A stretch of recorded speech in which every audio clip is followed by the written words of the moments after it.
Hello everyone, welcome to Study IQ. Study IQ के इस video में हम करेंगे 25 जनवरी के करंट अफेयर। और आप जानते हो 25 जनवरी को 2 दिन होते हैं। एक तो राष्ट्रीय मतदाता दिवस होता है, नेशनल वोटर्स डे, और एक राष्ट्रीय पर्यटन दिवस होता है, नेशनल टूरिज्म डे। राष्ट्रीय पर्यटन दिवस जो होता है वो भी 25 जनवरी को होता है। तो शुरू करते हैं वीडियो। अमेरिका रूस के साथ परमाणु हथियार एवं रोकथाम से संबंधित न्यू स्टार्ट समझौते को कितने वर्ष के लिए बढ़ाना चाहता है? तो जो बाइडेन जो है राष्ट्रपति बनते ही उन्होंने एक शांति समझौता रूस के साथ रखा है। वो ये कि जो स्टार्ट ट्रीटी है, इसकी फुल फॉर्म है new strategic arms reduction treaty.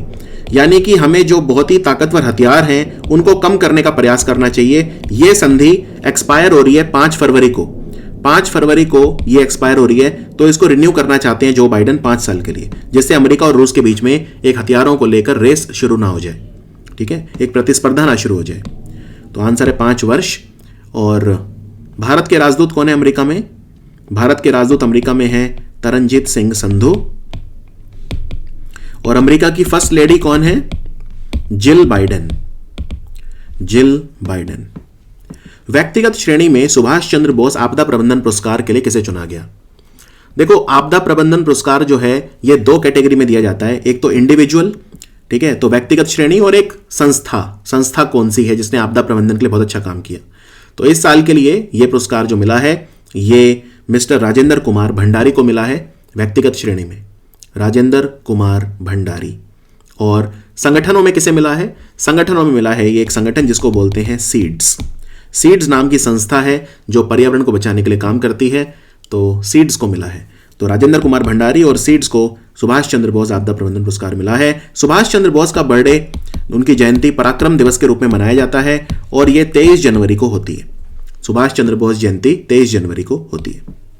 Bharat ने किस देश के साथ नौसेना के बीच पनडुब्बी बचाव सहायता और सहयोग के लिए समझौता करा है? यानी आपसी सहयोग होगा नौसेना को लेकर दोनों देशों की, और पनडुब्बी बचाव सहायता तो यह करा भारत ने सिंगापुर के साथ। सिंगापुर के साथ भारत ने सिम्बेक्स युद्ध अभ्यास भी करा है जो अंडमान सागर में हुआ अभी 2 महीने पहले हुआ था लगभग सिम्बेक्स। और एक बोल्ड कुरुक्षेत्र युद्ध अभ्यास भी हम सिंगापुर के साथ करते हैं, बोल्ड कुरुक्षेत्र। वैसे सिंगापुर के साथ हम सिटमैक्स युद्ध अभ्यास भी करते हैं, लेकिन उसमें थाईलैंड भी होता है। सिंगापुर, इंडिया, थाईलैंड, सिटमैक्स युद्ध अभ्यास भी हम करते हैं।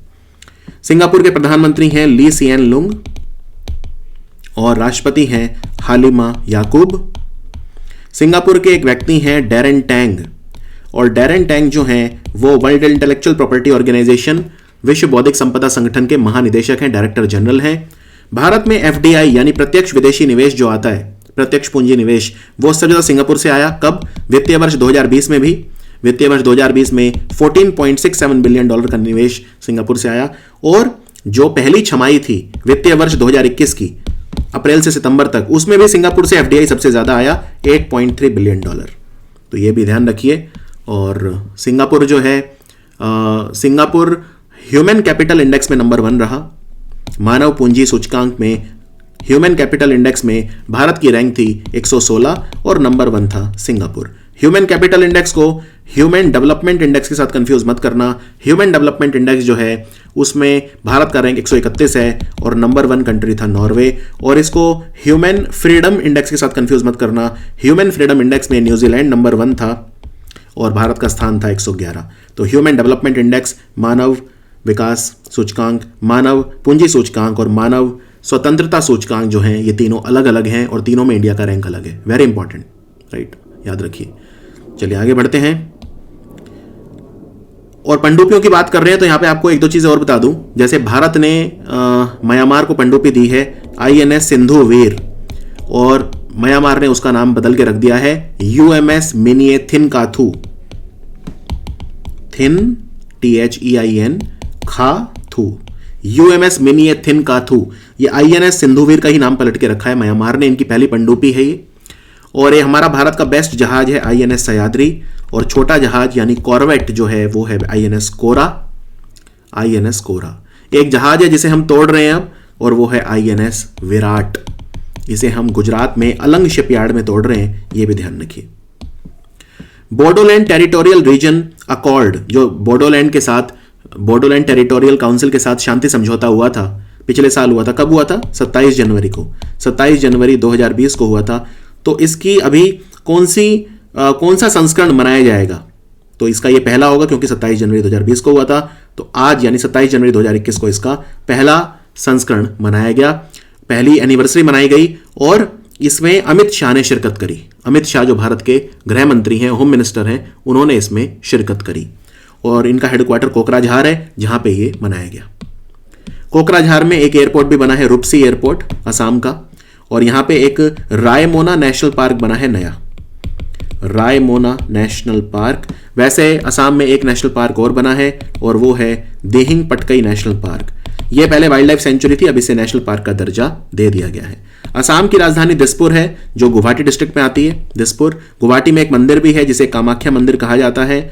और असम जो है वहाँ पे बिहू फेस्टिवल भी मनाया जाता है। बिहू फेस्टिवल भी 3 तरह का होता है। असम में सतरिया जो नृत्य है वो भी किया जाता है।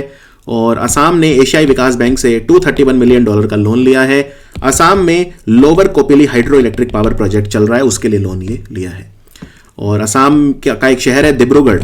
डिब्रूगढ़ में उत्तर पूर्व भारत का यानी पूर्वोत्तर का पहला गौ अस्पताल बना है, काउ हॉस्पिटल बना है। और ब्रह्मपुत्रा नदी पे ब्रह्मपुत्रा मुकुटा नाम का रिवर क्रूज सेवा वहां पे स्टार्ट की गई है।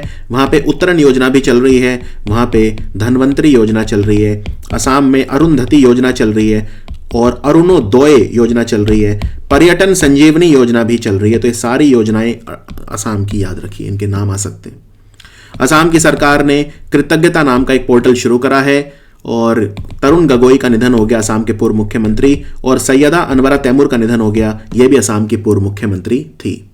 वैसे असम में कुछ वाइल्ड लाइफ सेंचुरी हैं, जैसे सोनई रुपई बहुत आता है एग्जाम में, सोनई रुपई। मरात लोंगरी भी पूछा जा चुका है, मरात लोंगरी। पौबी तोरा बहुत ज़्यादा रिपीट होता है। लाई खोवा भी आता है, राइट, लाई खोवा। आमचंग बहुत आता है। बरेल वाइल्ड लाइफ सेंचुरी काफ़ी आता है। असम की वाइल्ड लाइफ पे बहुत क्वेश्चन आते हैं। ईस्ट कार्बी आंगलोंग बहुत आता है, east Karbi Anglong wild life sanctuary. पानी दिहिंग भी आता है, तो ये सब याद रखिए। लद्दाख की झांकी पहली बार निकाली गई राजपथ पर इस बार गणतंत्र दिवस परेड में। तो झांकी में लद्दाख की कौन सा मठ का चित्रण किया गया? तो ये मठ जो है इसको बोलते हैं थिकसे मोनेस्ट्री। थिकसे मठ, मठ को अंग्रेजी में मोनेस्ट्री कहा जाता है। और इसकी दिखाई गई। और इतना ही नहीं, जो इंडियन एस्ट्रोनॉमिकल ऑब्जर्वेटरी है वो भी दिखाई गई। इंडियन एस्ट्रोनॉमिकल यानी भारतीय वेधशाला जो हैनल में स्थित है, लेह में एक जगह है हैनल, वहां पे है इंडियन एस्ट्रोनॉमिकल ऑब्जर्वेटरी, वो भी दिखाई गई। और राधाकृष्ण माथुर यहाँ के उपराज्यपाल हैं लद्दाख के। केंद्रीय गृह मंत्री अमित शाह ने हाल ही में निम्न में से किस राज्य में आयुष्मान सीएपीएफ योजना शुरू करी? आयुष्मान सीएपीएफ योजना असम में शुरू की गई। और यहाँ के मुख्यमंत्री हैं सर्बानंद सोनोवाल, और यहाँ के गवर्नर हैं जगदीश मुखी असम के। और सीएपीएफ में याद रखिए, सीआईएसएफ के नए डायरेक्टर जनरल बने हैं सुबोध कुमार जायसवाल। बीएसएफ के कौन बने हैं? राकेश अस्थाना। सीआरपीएफ के हैं एपी महेश्वरी। और कौन सा बचा? सीआईएसएफ हो गया, सीआरपीएफ हो गया, बीएसएफ हो गया। इंडो तिब्बतन बॉर्डर पुलिस के हैं सुरजीत सिंह देसवाल। पावर ग्रिड ने किस राज्य के पहाड़ी क्षेत्रों में दूरसंचार संपर्क में सुधार के लिए एक समझौते पर हस्ताक्षर करे हैं? Power grid corporation of India limited, PGCIL, ये महारत्न कंपनी है। भारत में इस वक्त 10 महारत्न कंपनी है। और ये हिमाचल में जो है दूरसंचार संपर्क मजबूत करेंगे। और इसको करने के लिए क्या करेंगे हिमाचल में? ये तो हिमाचल में 850 किलोमीटर की तारें बिछाई जाएंगी। और इनसे हिमाचल के दूरवर्ती क्षेत्र जैसे कांगड़ा, ऊना, मंडी, कुल्लू, बिलासपुर, सुंदरनगर, बानीखेत, पोंटा साहिब, नाहन वगैरह, इनमें कनेक्टिविटी दी जाएगी। और याद रखिए ये काम करेगी पावर ग्रिड 850 किलोमीटर की तारें बिछाकर। हिमाचल की राजधानी शिमला है और दूसरी राजधानी है धर्मशाला। हिमाचल में लुहड़ी हाइड्रो पावर प्रोजेक्ट जल विद्युत परियोजना बन रही है सतलुज नदी के ऊपर, यह भी ध्यान रखिए। वैसे हिमाचल जो है यहाँ पे भारत में पहली बार हींग की खेती शुरू हुई है। हिमाचल ने पंचवटी योजना शुरू करी जिससे बूढ़े लोगों के लिए पार्क बनवाए जा सकें। अटल जो सुरंग है 9.02 किलोमीटर, ये भी इसका उद्घाटन भी किया गया। और हिमाचल भारत का पहला राज्य है जहां पे 100% घरों को एलपीजी कनेक्शन दिया गया है। और हिमाचल में 3 रामसर स्थल हैं, एक तो है पोंग डैम लेक, दूसरा है रेणुका जी लेक जहां पे रेणुका जी त्योहार लगता है, और तीसरा है चंद्रताल। ये 3 रामसर साइट हैं हिमाचल में। जयराम ठाकुर मुख्यमंत्री हैं, बंडारू दत्तात्रेय गवर्नर है। भारत हर साल 24 जनवरी को राष्ट्रीय बालिका दिवस मनाता है। पहली बार यह दिन कब मनाया गया? तो पहली बार यह दिन कब मनाया गया था? 2008 में मनाया गया था। 2008 में महिला और बाल विकास मंत्रालय इसे मनाता है। Ministry of women and child development, जिसकी मंत्री हैं, हमारी कपड़ा मंत्री भी हैं स्मृति ईरानी, और इनकी कॉन्स्टिट्यूएंसी अमेठी है।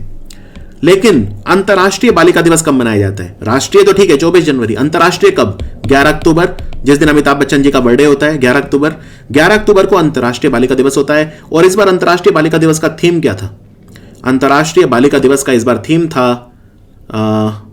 माई voice our equal future. Super important, my voice our equal future.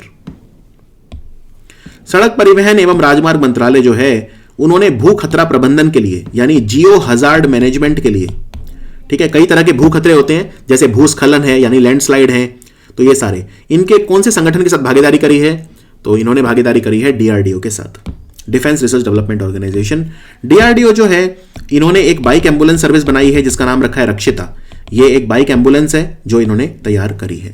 DRDO ने एक टॉर्पेडो बनाया है जिसका नाम है वरुणास्त्र। इन्होंने 2 एंटी टैंक गाइडेड मिसाइल बनाई हैं, एक का नाम है संत मिसाइल और दूसरे का नाम है ध्रुवस्त्र मिसाइल। वैसे डीआरडीओ ने एक चीज और बनाई है, इन्होंने अपनी नई लेबोरेटरी खोली है मध्य प्रदेश के मोरैना में, और इनकी एंटी रेडिएशन मिसाइल का नाम है रुद्रम 1। भारत के हैदराबाद शहर में जो भारत की पहली advanced hypersonic wind tunnel testing facility शुरू की गई है हैदराबाद में।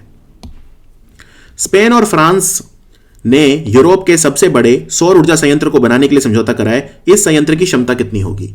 स्पेन और फ्रांस मिलकर बनाएंगे, इसकी क्षमता होगी 590 मेगावाट। 590 मेगावाट। और इसे स्पेन की जो कंपनी है इबरड्रोला और फ्रांस की कंपनी डानोन ये मिलकर बनाएंगी। खैर ये कंपनियों के नाम जरूरी नहीं है। स्पेन की राजधानी मैड्रिड है जहां पे विश्व पर्यटन संगठन WTO का हेडक्वार्टर है। मैं विश्व व्यापार संगठन की बात नहीं कर रहा, विश्व व्यापार संगठन को भी WTO बोलते हैं पर उसका हेडक्वार्टर जेनेवा में है। विश्व पर्यटन संगठन वर्ल्ड टूरिज्म ऑर्गेनाइजेशन का हेडक्वार्टर मैड्रिड में है।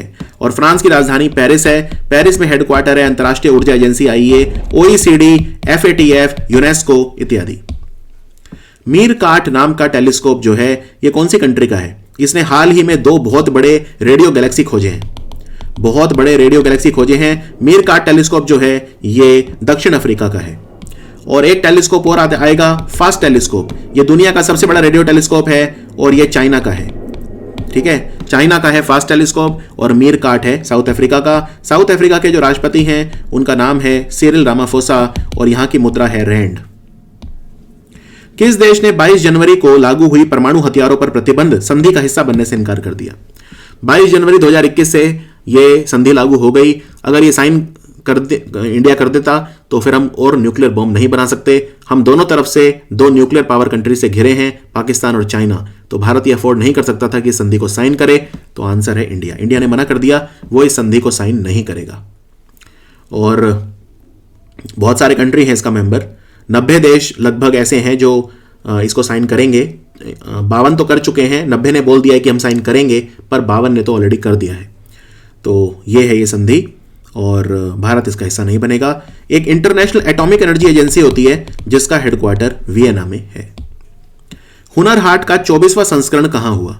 हुनर हाट जो है भारत का अल्पसंख्यक मामलों का मंत्रालय यानी मिनिस्ट्री फॉर माइनॉरिटी अफेयर करवाता है। इसके मंत्री हैं मुख्तार अब्बास नकवी। इसमें जो अल्पसंख्यक समुदाय के लोग हैं वो अपनी हस्तशिल्प बेच सकते हैं हुनर हाट में, और हुनर हाट का आयोजन लखनऊ में हुआ। यह इसका 24वां संस्करण था। मुख्तार अब्बास नकवी ने एक किताब भी लिखी है जिसका नाम है बलवा। किस राज्य ने सानंद अहमदाबाद डिस्ट्रिक्ट में आता है, तो सानंद में देश का सबसे बड़ा मल्टी मॉडल लॉजिस्टिक पार्क बन रहा है। तो ये कहां बन रहा है? अदानी पोर्ट और सेज लिमिटेड मिलकर बना रहे हैं। ये बन रहा है गुजरात में, अहमदाबाद में बन रहा है। अहमदाबाद एक वर्ल्ड हेरिटेज सिटी है। इसके अलावा गुजरात में रानी की वाव भी एक वर्ल्ड हेरिटेज सिटी है और पावागढ़ चंपानेर आर्कियोलॉजिकल पार्क भी एक वर्ल्ड हेरिटेज सिटी है। इसके अलावा यहाँ पे थोल लेक याद रखिए, कंकरिया लेक याद रखिए और नल सरोवर लेक भी याद रखिए। और भारत का पहला मल्टी मॉडल लॉजिस्टिक पार्क कहां बना है? बोनगई गांव असम में, बोनगई गांव असम, लेकिन सबसे बड़ा बना है गुजरात के सानंद में। और भारत की पहली लिथियम रिफाइनरी कहां पे बन रही है? वो भी गुजरात में बन रही है। ग्लोबल फायर पावर इंडेक्स में भारत का कौन सा स्थान रहा? ग्लोबल फायर पावर इंडेक्स यह दिखाता है कि किस देश की मिलिट्री सबसे ताकतवर है। तो सबसे ताकतवर मिलिट्री अमेरिका की है ये इस इंडेक्स के हिसाब से, और अमेरिका जो है इसके पास 68 पनडुब्बियां हैं, 68 पनडुब्बियां हैं अमेरिका के पास। भारत के पास 17 हैं। मैं एक एग्जांपल बता रहा हूं आपको कंपेयर करके। अमेरिका के पास 904 हेलीकॉप्टर हैं, भारत के पास 542 हैं। अमेरिका के पास 11 विमान वाहक पोत हैं, भारत के पास सिर्फ एक है, वो है विक्रमादित्य। तो बहुत आगे है अमेरिका, तो खैर सबसे ही बहुत आगे है। और अमेरिका नंबर 1 है, दूसरे नंबर पे है रूस, तीसरे नंबर पे है चाइना, चौथे नंबर पे इंडिया है, तो आंसर है 4th, और 5वें नंबर पे है जापान। ये 5 दुनिया के सबसे ताकतवर कंट्री है मिलिट्री को लेकर। केंद्र सरकार असम में किस स्थान पर 12.7 लाख MMTPA क्षमता का यूरिया संयंत्र लगा रही है? तो यह यूरिया संयंत्र लगेगा असम के नमरूप में। असम में एक जगह है नमरूप, वहां पे। और असम में 4 टाइगर रिजर्व हैं, ये याद रखिए। ये कौन कौन से हैं? काजीरंगा है, ओरांग है, नामेरी है और मानास है। ये 4 हैं। और हमारे यूरिया यानी रसायन और खाद्य मंत्रालय के जो मंत्री हैं, फर्टिलाइजर, जो केमिकल एंड फर्टिलाइजर, वो है सदानंद गौड़ा। इनकी कॉन्स्टिट्यूएंसी है बेंगलोर नॉर्थ। उस भारतीय गणितज्ञ का नाम बताइए जिसे 2021 का प्रतिष्ठित माइकल एवं शीला हेल्ड पुरस्कार मिला है। तो ये है निखिल श्रीवास्तव, गणितज्ञ। एक और याद रखिए, गणितज्ञ भारत के महान जिनका नाम है वशिष्ठ नारायण सिंह, बिहार के थे, और इनके नाम पे कोइलवार जो पुल बना है सोन नदी पे, उसका नाम रखा गया है। वैसे 2 पुरस्कार याद रखिए, एक है रामानुजम पुरस्कार, यह मिला है ब्राजील की कैरोलिन आराउजो को, यह पहली गैर भारतीय बनी है जिन्हें यह पुरस्कार मिला है। और दूसरा है शस्त्र रामानुजम पुरस्कार, यह मिला है इजराइल के शाई एवरा को, यह इजराइल के। कर्नाटक का पहला भारतीय ग्रे वुल्फ अभ्यारण्य कहां बनेगा? कर्नाटक का पहला भारतीय ग्रे वुल्फ अभ्यारण्य बनेगा कोप्पाल में। और कोप्पाल वही जगह है जहां पे भारत का पहला टॉय मैन्युफैक्चरिंग क्लस्टर बन रहा है, यानी खिलौनों का विनिर्माण केंद्र बन रहा है।